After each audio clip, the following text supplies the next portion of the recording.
Bienvenidos a la materia Matemática 1, clase 13, 14 y 15, funciones trigonométricas.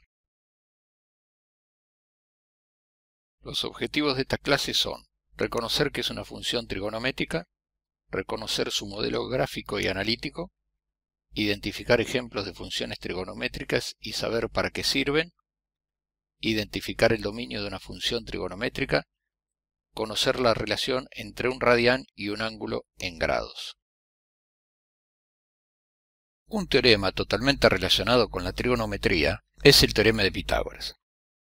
Si tenemos un triángulo rectángulo, uno de sus ángulos mide 90 grados, entonces se cumple la siguiente relación entre los lados. C al cuadrado es igual a B al cuadrado más C al cuadrado, siendo C la hipotenusa, B el cateto opuesto y A el cateto adyacente. Entonces el teorema de Pitágoras nos permite conocer la hipotenusa de un triángulo rectángulo si conocemos sus catetos. Hay muchas demostraciones del teorema de Pitágoras. ¿Cómo se demuestra el teorema de Pitágoras? De la siguiente manera: tomamos primero un triángulo de lado A y base B y formamos un cuadrado de lados A más B como se ve en la figura. Podemos identificar dentro de ese cuadrado A más B que el triángulo rectángulo que habíamos visto al principio está 4 veces dentro de ese cuadrado. Y esas 4 veces están representadas en el dibujo como los triángulos pintados en color naranja. Entonces tenemos que dentro del cuadrado de lado A más B hay otro cuadrado de lado C cuya superficie es C al cuadrado.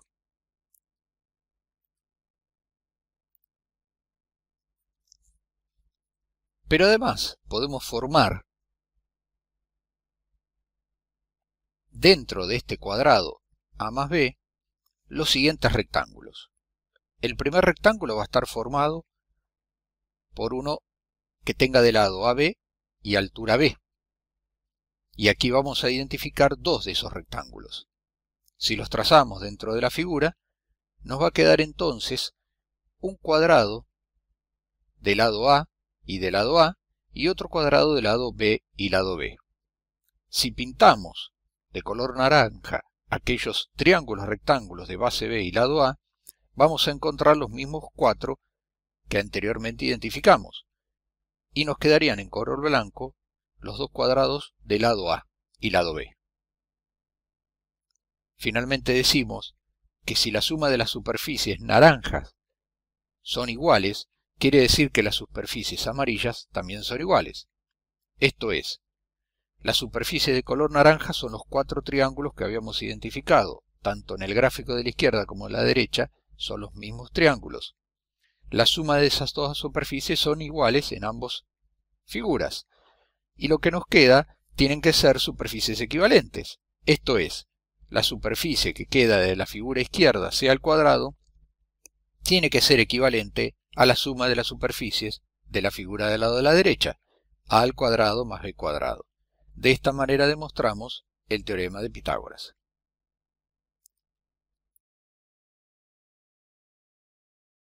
Podemos identificar dentro de ese cuadrado A más B que el triángulo rectángulo que habíamos visto al principio está 4 veces dentro de ese cuadrado.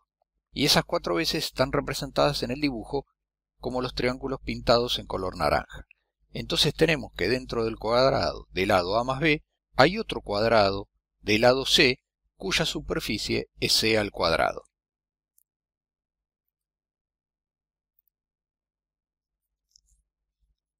Pero además podemos formar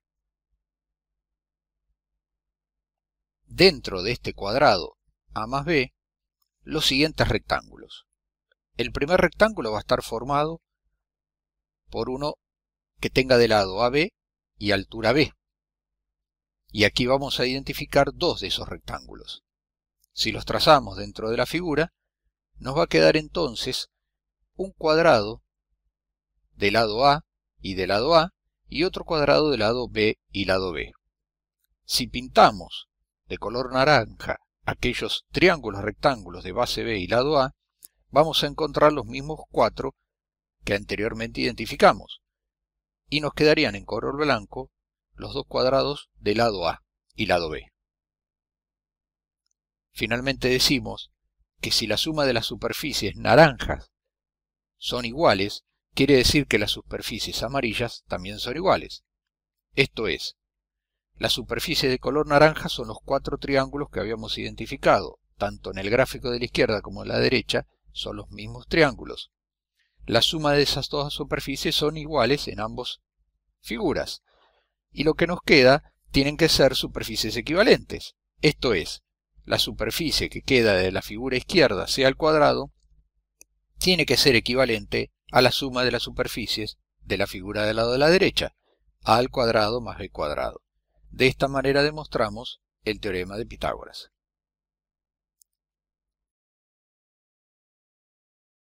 Pero además podemos formar dentro de este cuadrado a más b los siguientes rectángulos. El primer rectángulo va a estar formado por uno que tenga de lado AB y altura B.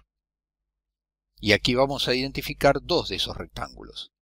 Si los trazamos dentro de la figura, nos va a quedar entonces un cuadrado de lado A y de lado A y otro cuadrado de lado B y lado B.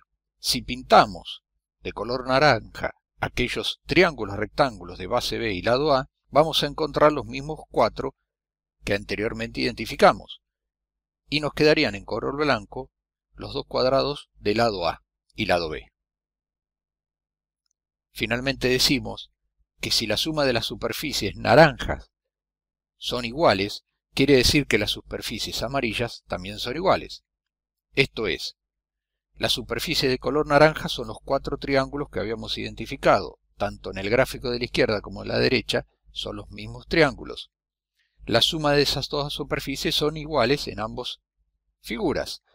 Y lo que nos queda tienen que ser superficies equivalentes. Esto es, la superficie que queda de la figura izquierda, c al cuadrado, tiene que ser equivalente a la suma de las superficies de la figura del lado de la derecha, a al cuadrado más b cuadrado. De esta manera demostramos el teorema de Pitágoras.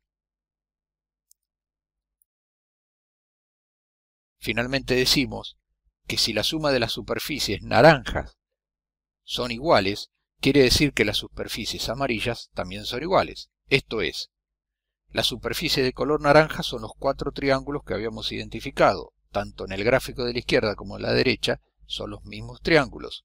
La suma de esas dos superficies son iguales en ambas figuras. Y lo que nos queda tienen que ser superficies equivalentes. Esto es, la superficie que queda de la figura izquierda, c al cuadrado, tiene que ser equivalente a la suma de las superficies de la figura del lado de la derecha, a al cuadrado más b cuadrado. De esta manera demostramos el teorema de Pitágoras. Otro de los teoremas muy utilizados en trigonometría es el teorema de Tales, que la relación que existe entre la altura A y la proyección B es la misma relación que existe entre la altura D y la proyección C. Son proporcionales las distancias en alturas y en longitudes, cuando lo que formamos es un triángulo rectángulo entre las proyecciones y entre las alturas A y D.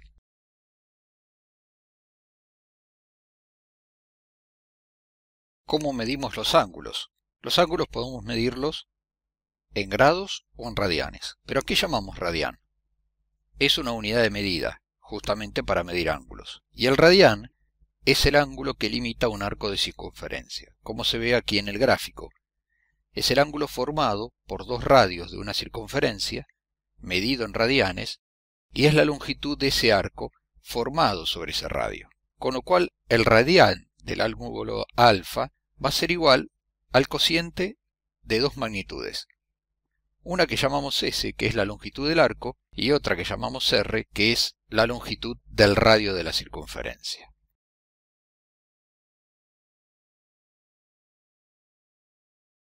Cuando el ángulo alfa da toda la vuelta a la circunferencia, lo que estamos diciendo que el ángulo alfa, medido en radianes, va a ser igual a L, donde L es la longitud de toda la circunferencia, dividido R, que es la longitud del radio de la circunferencia. Pero sabemos que la longitud de la circunferencia es 2pi por radio.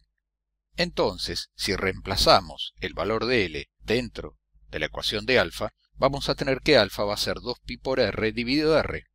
alfa va a ser igual a 2pi. Si alfa es igual a 2pi, quiere decir que el ángulo en radianes, después de haber girado toda la circunferencia, resulta un número constante e independiente de la longitud particular que tenga la circunferencia. Haciendo extrapolación, concluimos entonces que un radián es aproximadamente igual, es igual a 57 grados, 17 minutos, 45 segundos. Y un grado es 2pi dividido 360 radianes, y decimos que es 0,01745 radianes. Podemos hacer una tabla detallando los grados y su equivalente en radianes, o viceversa, que es la que estamos viendo en la figura, y su representación gráfica circular, en radianes y en grados, para determinar entonces que a 0 grados tenemos 0 radianes, a 90 grados pi sobre 2 radianes, o en 360 grados 2pi, con la particularidad que en 180 grados los radianes de ese ángulo van a medir pi. Vamos a definir ahora lo que llamamos seno de un ángulo alfa. Seno de un ángulo alfa es una función, cuya variable alfa es un ángulo, que puede estar medido en grados o en radianes. Este ángulo alfa es el formado por un triángulo rectángulo representado entre el radio de esa circunferencia y su proyección perpendicular sobre el eje de las abscisas. Lo que estamos viendo en la figura es un triángulo entonces, cuya hipotenusa es R, cuyo lado opuesto es A, formado por los vértices AB, y cuyo lado adyacente es el formado por los vértices OA. El seno del ángulo alfa va a ser por definición el valor del lado del cateto opuesto de ese triángulo dividido la hipotenusa. Circunferencia tiene como valor de radio hipotenusa igual a 1, el seno de ese ángulo alfa va a ser igual directamente al valor que tome el cateto opuesto de ese triángulo. Veamos en el siguiente video la representación de la función seno de alfa para distintos valores de la variable medida en radianes.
Del mismo modo podemos definir otra función denominada coseno de un ángulo alfa.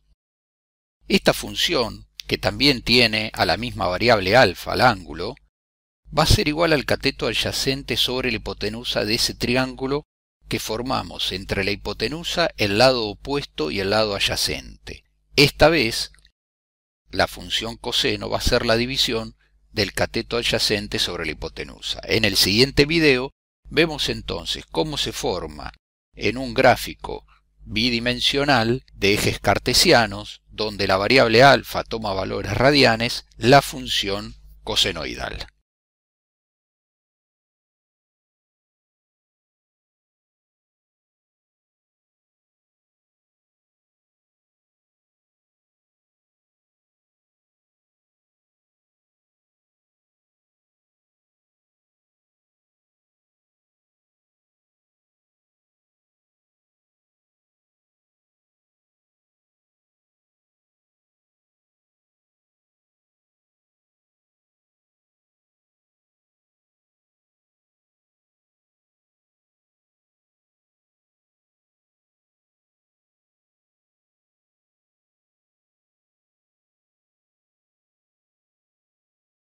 Podemos también definir la función tangente de un ángulo, como el cateto puesto sobre el cateto adyacente de ese triángulo formado entre la hipotenusa y los lados de un triángulo rectángulo.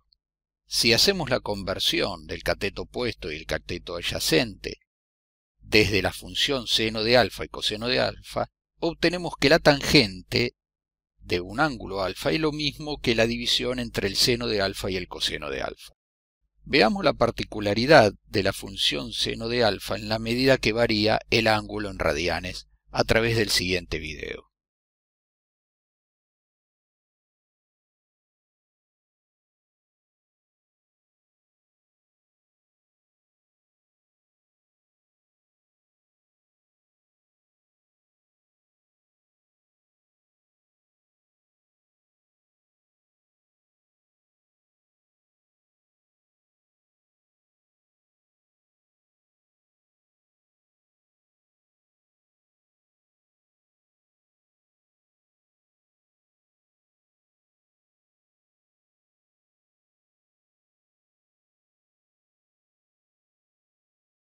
En una circunferencia entonces podemos delimitar 4 cuadrantes. El primer cuadrante, delimitado entre 0 grados y 90 grados, que es lo mismo decir entre 0 radianes y pi sobre 2 radianes. El segundo cuadrante, que va a estar delimitado entre 90 y 180 grados, pi sobre 2 radianes y pi radianes. El tercero entre 180 grados y 270 grados, pi radianes y 3 medios de pi radianes. Y el cuarto cuadrante entre 270 grados y 360 grados, que es 3 medios de pi radianes hasta 2 pi radianes. Luego de haber visto los videos, podemos hacer la representación gráfica de ejes cartesianos, tanto de la función seno de alfa como coseno de alfa y tangente de alfa, para ver las diferencias que hay en los desfasajes angulares entre una y otras, y los valores que toman para cada uno de los valores del ángulo medido en grados o en radianes.